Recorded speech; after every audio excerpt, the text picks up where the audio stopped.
Welcome everyone to HueFin News. Today is September the 13th, 2019. We're going to give you all a stock today. We're going to talk about Apple and why should you sell Apple stock. This article just came out today, and one of the formidable, huge investment firms, Goldman Sachs, has downgraded Apple stock. Not a surprise, because once you look at the price chart, obviously you can tell it's trading around the highs from September 2018. It's funny that we are there once again in 2019 at the same price. The market doesn't trade without it knowing where it's going. Okay, you guys appreciate the video and how we're producing and delivering the content to you in a simplistic way. Hit that subscribe button, like and share these videos, and before you go, hit that bell notification, because you don't want to miss out on our price move forecast, which we do at the end of our videos. So stay tuned for that at the end, because we're going to give you a price forecast movement for Apple stock. But before we do, let's look at this article first, written by Peter Cohen, giving you a title: why you should sell your Apple stock before it falls 26%. Apple stock is overvalued. This is what Goldman Sachs is saying. Now, not Goldman Sachs, the bank, but rather someone at the institution is saying that Apple stock is overvalued. Now, once you see the conclusion of this article, you'll see why Peter is telling you why you should sell your Apple stock. Apparently, from Goldman Sachs' perspective, Apple has changed their accounting method, and that change in their accounting procedures has caused the price of Apple stock to decline. Goldman Sachs argues that Apple stock will fall because of the accounting method they used for Apple TV Plus Trail will have a material negative impact. Apple is trying to switch over from their hardware business over into a services-based business. Goldman believes that Apple is changing its accounting method to shift artificially its revenue from hardware to services. So now they're trying to, on paper, show the money rather than being in the hardware asset of their accounting ledger. They want to move it over to the services portion. Goldman has cut Apple stock to $165, which, if you look at this price chart, is all the way down here. Okay, from $218 to $165. Now, this is what the article Peter Cohen is giving as his reason to sell Apple stock. The reason is because of the CEO. He's saying that Apple needs to get rid of the CEO, Tim Cook. Why? Because Tim hasn't invented anything that's groundbreaking since he became CEO. And that's been about 7 years ago. The only thing that Tim Cook, from Peter's perspective, is that he just simply built upon what Steve Jobs has created. And because of this reason, Apple doesn't expect to grow in 2019.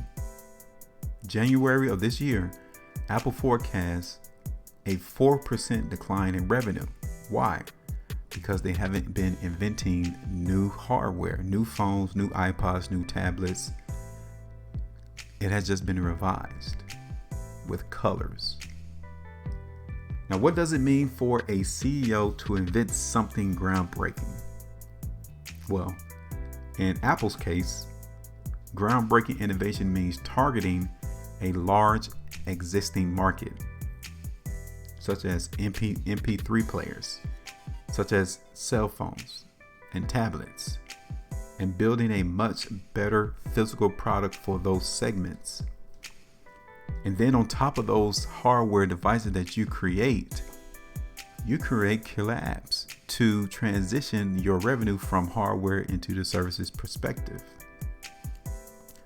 That will make your devices irresistible to the market.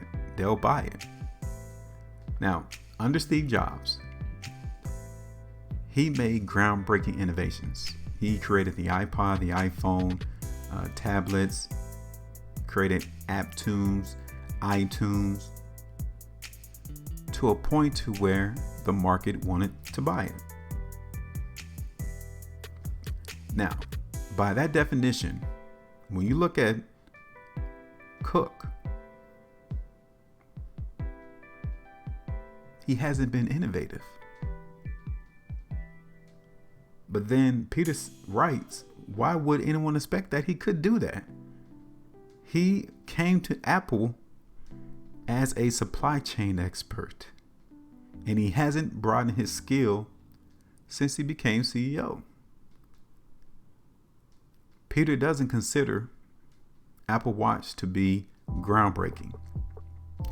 Like a foldable phone, that would be something very groundbreaking.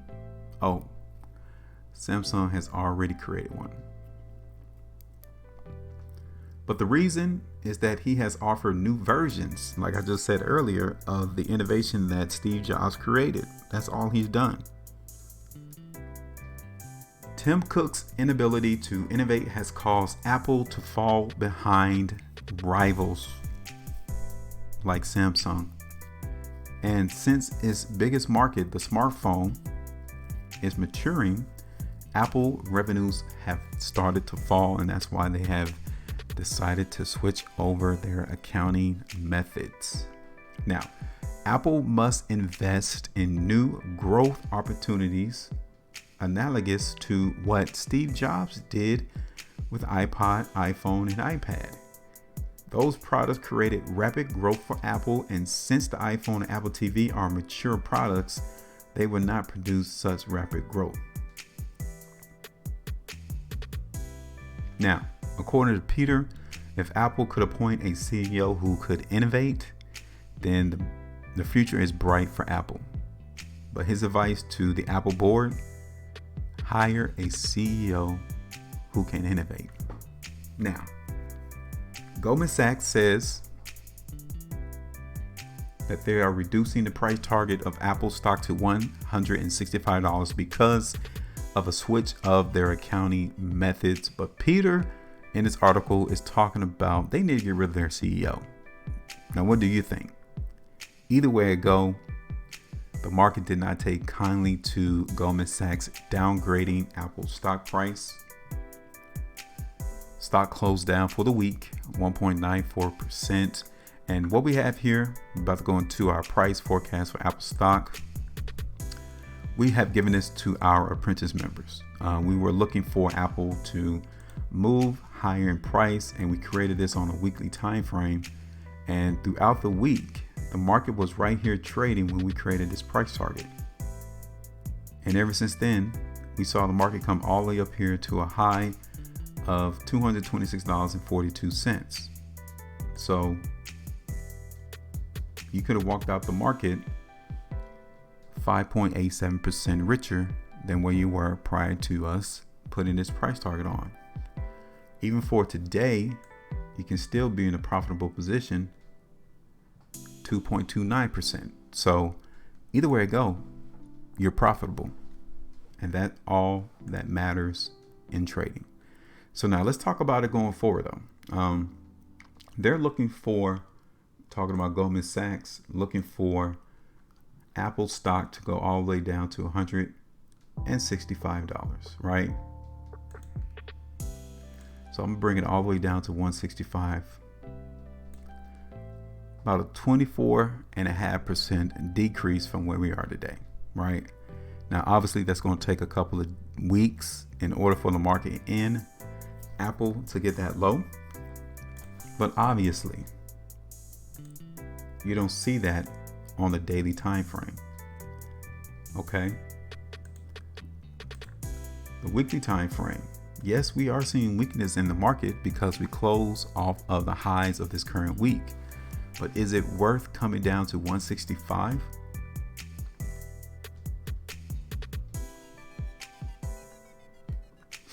I don't think so. Monthly price chart, we are still showing some indications of market strength coming in Apple. So even though Goldman Sachs came in today and downgraded Apple's stock to 165, it really did not have a massive impact in the stock price. Yes, we did see stockpile coming to the market, but we are still trading above this massive uptrend that we have drawn on our chart. At best, $210 to $200 is where I would be expecting the market in Apple to go. Okay. But first, playing this on a daily time frame, there are maybe two support areas. I would say 216 to around 212 for supports in the market in Apple. Okay. So that's what we're going to do. On the daily time frame, we are going to give you a short position, meaning that a sell is in the market for Apple. But I'm not saying $165 like Goldman is. No, but rather we're going to stair step it down, even if it gets that low in the market for Apple stock. Okay. So literally we'll play it right around there. And the TP prices for us will initially be 215, right? So let's hit that 215 and see how much of a profit we'll get. About 1% profit in that. Okay, so TP we'll be on the lookout for is at 215, and then 212 will be the second one. Okay, and that's going to be about 3%. So either way it go, those are the levels of which we are eyeing the market in Apple stock. Okay. Earnings is going to have a massive impact right here on the 6th of November. So definitely we might just hold consolidation of trading and then that massive move will occur. Okay. So this is our expectations into the market for Apple. From what Goldman Sachs is stating, it's not being reflected on the price chart. Even the market really didn't react as negative as one would expect. So 24.5% down move doesn't seem feasible today. Now you'll have to track it, and as we continue to see this market move to the downside in Apple over the next couple of trading days, then that could definitely come on the horizon. But until that point, this is all we're looking at right now in Apple stock. Give us your thoughts and your opinions with a comment in the comment section of this video. And as always, make sure y'all maintain your profitability, and I will see you all on the next one.